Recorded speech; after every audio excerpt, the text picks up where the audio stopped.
All right, now let's have a look at the topic understanding business activity. We are going to look at understanding business activity, which is the first section under business studies. We will look at the purpose and nature of business activity, as you can see on those unit guidelines. And then 1.21 economic sectors, primary, secondary, and tertiary. We'll also have a look at private and public sector in a mixed economy. Now, let's have a look at the first dialog box under 1.1.1. That is to the very left there, the purpose and nature of business activity.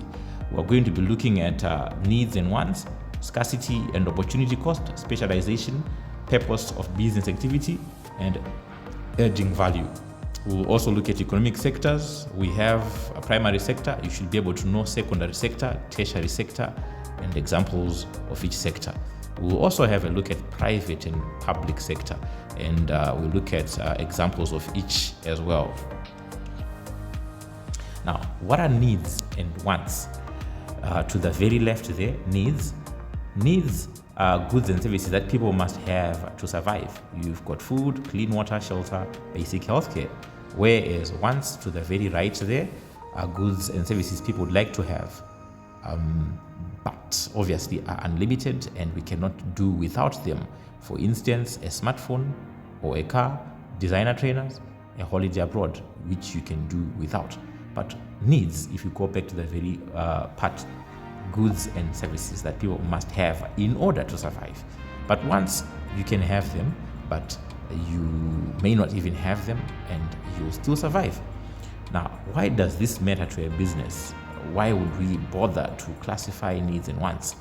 Now, people's wants are unlimited, but the resources available to satisfy them are limited.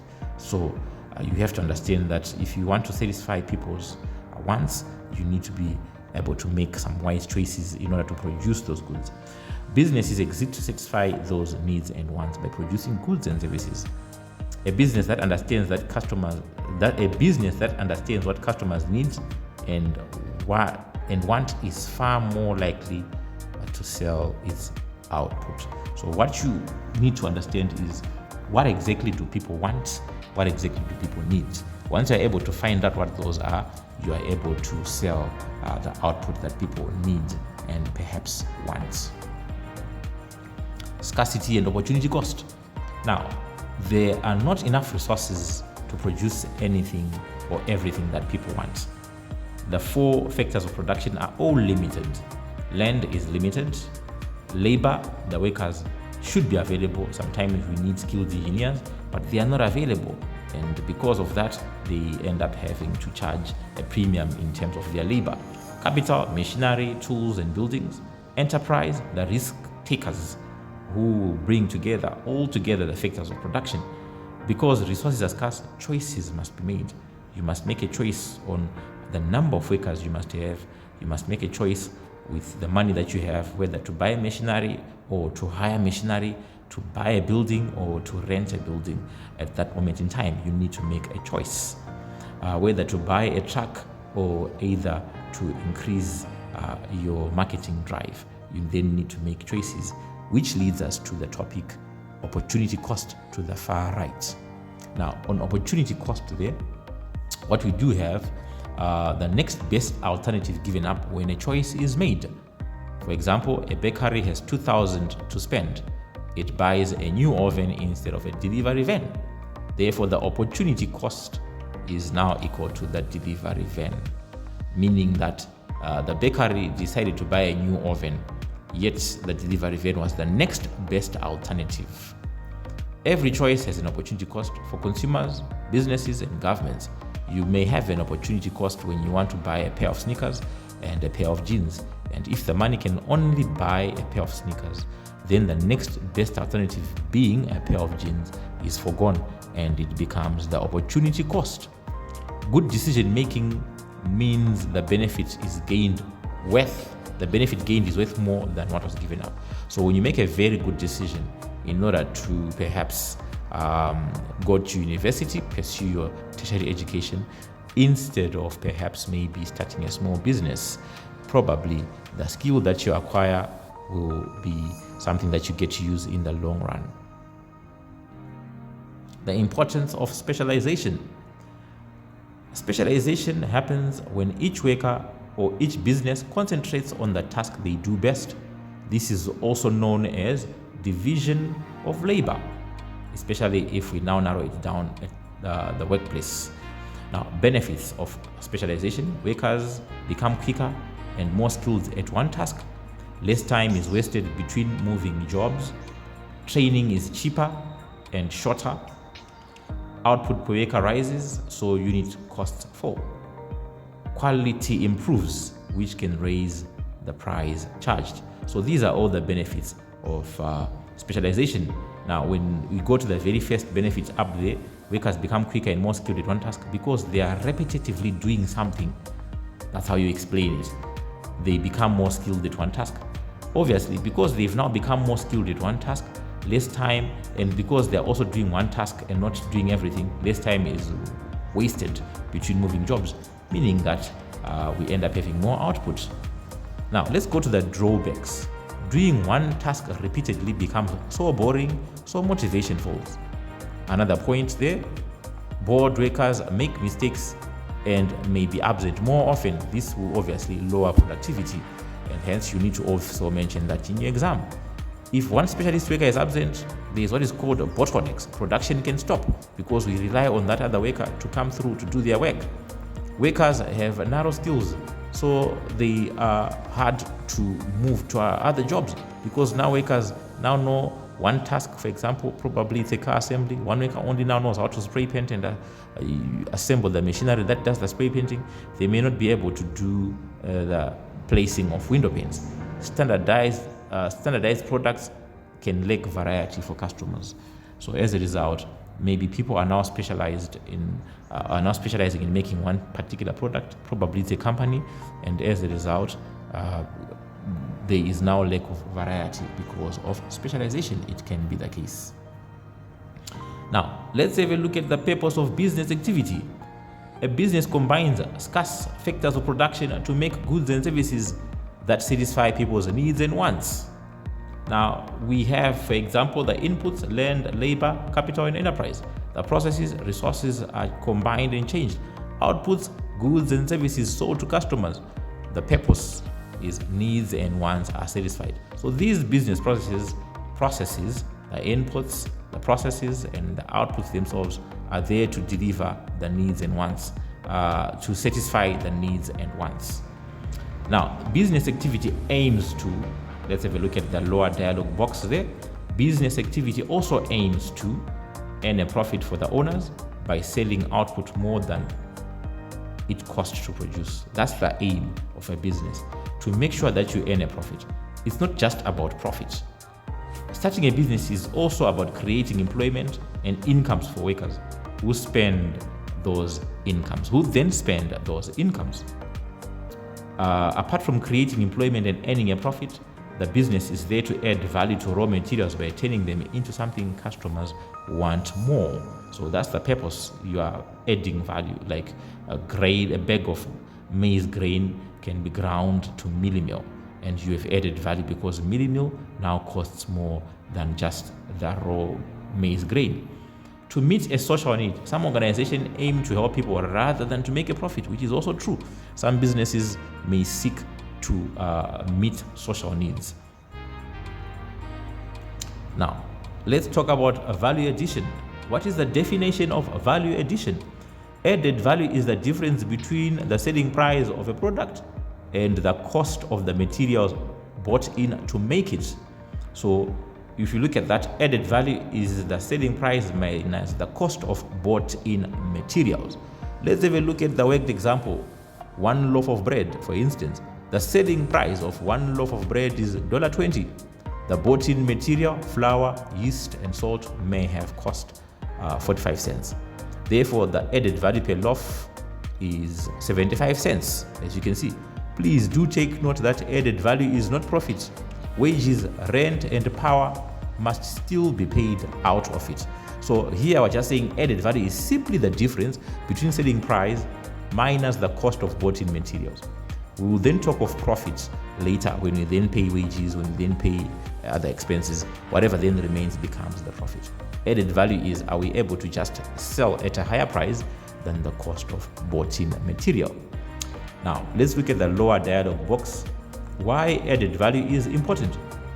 It helps pay for other costs of running the business, such as wages and rent. So you must be able to sell something at a higher price so that you are able to meet the cost of operating the business. The higher the added value, the greater the chance of making a profit. You see now, it allows businesses to survive. Once you're able to add value, you're now able to survive as a business. Once you're able to buy maize grain from farmers and then change that maize grain or transform that maize grain into mealie meal, it means that you now have an incentive to sell at a higher price. The gap between that selling price and the cost of bought-in materials is the one that enables you to sell, to gain a profit. It shows how well the business converts inputs into something consumers value. That's added value. If you're a milling company, you buy wheat from farmers, the wheat grain itself, and then you convert that wheat to flour. It means that you have done a good job into adding value to something that could not have been used in ordinary homes. Now, let's look at ways that we can employ to increase added value. Number one, raise the selling price. Charge more while keeping the material cost the same. Only works if customers are willing to buy. For instance, a bakery sells a loaf of bread at $1.50 in a wealthier suburb, whereas in other suburbs it may go for $1 or $1.20. That's adding value. Number two, reduce cost of materials. Buy cheaper inputs or negotiate with suppliers.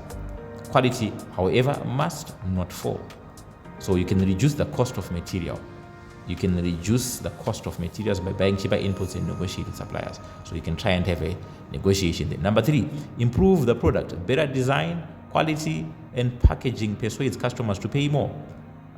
Seeded slide loaves in printed bags, for example. Number four, build a brand. Advertising and a strong brand image create customer loyalty and allow a higher price. Number five, offer better service. Convenience, speed, and after-sales care justify a higher price. So hence, when you decide to offer delivery, when they realize that maybe at your restaurant your waiters pay attention to detail and there is probably air conditioning and clean ablutions, etc., a spacious sitting area, obviously you may likely be able to charge higher prices. Number six, sell in a niche market. Serve a small group of people with special needs who will pay a premium. So hence, maybe there are people who are, for instance, health conscious, and you may sell gluten-free and low-sugar bread at a much higher price than a standardized bread. Now, let's have a look at some exam skills: knowledge, application, and analysis. Because in the exam, you should be in a position to apply knowledge, assessment objective 1, and application, which is assessment objective 2, as well as employ analysis. Now, what is knowledge? Stating or recalling a relevant fact, definition, or business term. For example, added value is the selling price minus the cost of bought-in materials. Let's have a look at the application. Using that knowledge in the actual business given in the question. Uses names, figures, and details from the case. Example, SB sells a loaf of bread for $1.20 and its materials cost 45 cents. So SB adds a value of 75 cents value per loaf, meaning that you've applied the definition of added value to the business in the scenario. Analysis, developing the point, explaining the cause. Sometimes it could be the consequence, whether positive or negative, or the implication for that business. Because SB adds 75 cents per loaf, it is more money to cover wages, rent, which raises its chance of making a profit and surviving. So in this case analysis, we're looking at the benefits of adding value, and the benefits there are that it now has more money to pay for its expenses, as well as to generate more profit, increasing the chances of surviving. So there are two benefits there, covering expenses as well as survival. That's what analysis does. Now, let's have a look at, in this instance, we have Sipo's Bakery.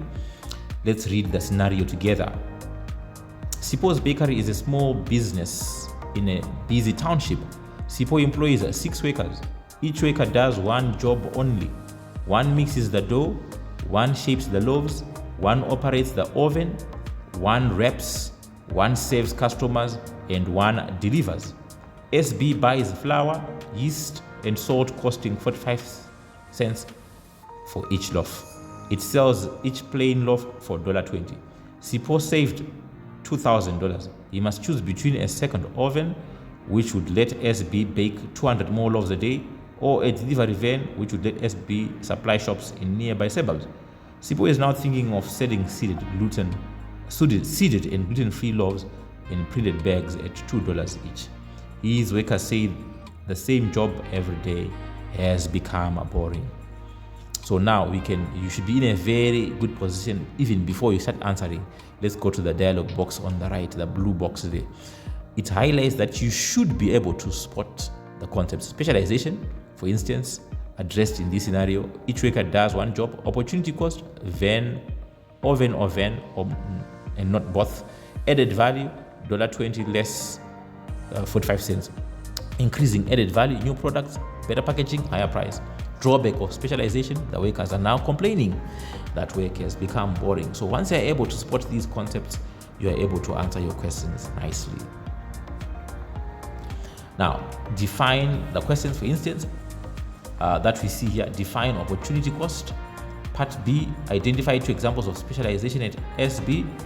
Calculate the added value on one plain loaf sold by SB. Explain one reason why added value is important to SB, and hence part C usually attracts 4 marks. D, explain 2 ways SB could increase its added value. Use the information about SB in your answer. And then here, part D normally requires you to employ knowledge, application, and analysis. So usually it's always 2 points, and each point must have knowledge, application, and analysis. Now, define opportunity cost. We have the answers here. The next best alternative that is given up when a choice is made. It arises because resources are scarce, so a choice must be made. You see now. So as a result, you end up having 2 marks for stating what opportunity cost is, and maybe also explaining how it arises. It arises because resources are scarce, so a choice must be made. Okay, now we will look at part B. Identify 2 examples of specialization at SB. One worker mixes the dough, the answer there. Another worker operates the oven. So hence you can get 2 marks there, and usually A and B are knowledge type questions. Part C, calculate the added value on one plain loaf and explain one reason why added value is important to SB. So the calculation itself gets you 2 marks in this scenario. $1.20 minus 45 cents. The $1.20 is the selling price, the 45 cents is the cost of bottling material, and then you get your answer, 75 cents value added. And now we need to explain why value added is important to SB. Then it goes on to say added value must cover SB's other costs, such as the wages or the 6 workers and the rent. The larger the added value per loaf, the more likely SB is to make a profit and survive, and the more Sipo can reinvest, for example, in the second oven that he wanted to buy at first. So it's very important that you address that. Part D, explain 2 ways SB could increase its added value. All right, so now you end up having to look at 2 ways, meaning that you need to apply for each point knowledge, analysis, knowledge, application, and analysis. So way 1, let's find out. Sell seeded and gluten-free loaves in printed bags. And this is application. So sometimes it's not always the case that you start with knowledge, application, and analysis. Sometimes you can start with an application point. Sell seeded and gluten-free loaves in printed bags at $2. If the material costs rise only by a little, added value per loaf rises above 75 cents.